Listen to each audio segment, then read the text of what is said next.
Nicola Sturgeon was left rattled after she faced demands to give Scottish regions the power to split from her lockdown strategy, following her own break with the UK-wide approach.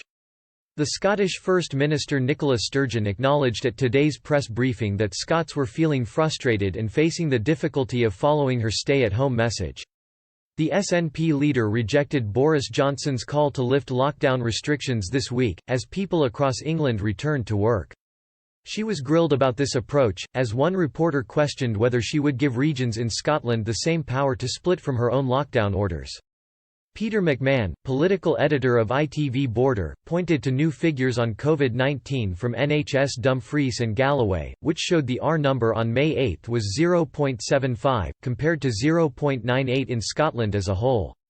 He tweeted, "There is also evidence from national records of Scotland of lower death rates in the south of Scotland." During the press briefing he said, "The south of Scotland shows a lower R number. If you agree that Scotland should be able to follow its own course, is there not a strong case for parts of Scotland to follow their own course? Such as hospitals in the south of Scotland going back to routine operations and easing restrictions there before the rest of Scotland?" Ms Sturgeon refused to rule out a regional split inside Scotland in lifting lockdown restrictions but said she was not allowing it at the moment. She responded, "We don't rule that out, but we are not yet proposing the varied regional approach.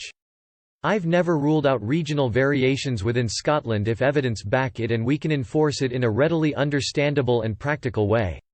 But at the moment we're not proposing it." Earlier today, Police Scotland warned people against joining a series of peaceful mass gatherings this weekend against Ms Sturgeon's refusal to relax restrictions like Boris Johnson. The planned mass gatherings, organised as protest picnics, are being lined up to take place across Scotland this weekend. Police are strongly urging people not to attend the events, which are advertised to take place on Saturday in cities including Glasgow, Dundee, Aberdeen and Edinburgh. Police Scotland spokesperson said, "We have been made aware of these leaflets and would strongly urge people not to take part. The Scottish Government's guidance is clear, people should only leave the house for very limited purposes, for example for basic necessities, such as food and medicine, for exercise, for medical needs or travelling for work which cannot be done at home." Ms Sturgeon opened her press briefing by announcing that another 34 people have died in Scotland after testing positive for coronavirus. This brings the total in Scotland to 2007.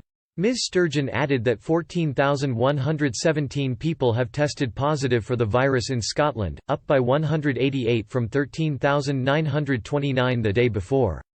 There are 71 people in intensive care with coronavirus or coronavirus symptoms, an increase of 1 on Wednesday.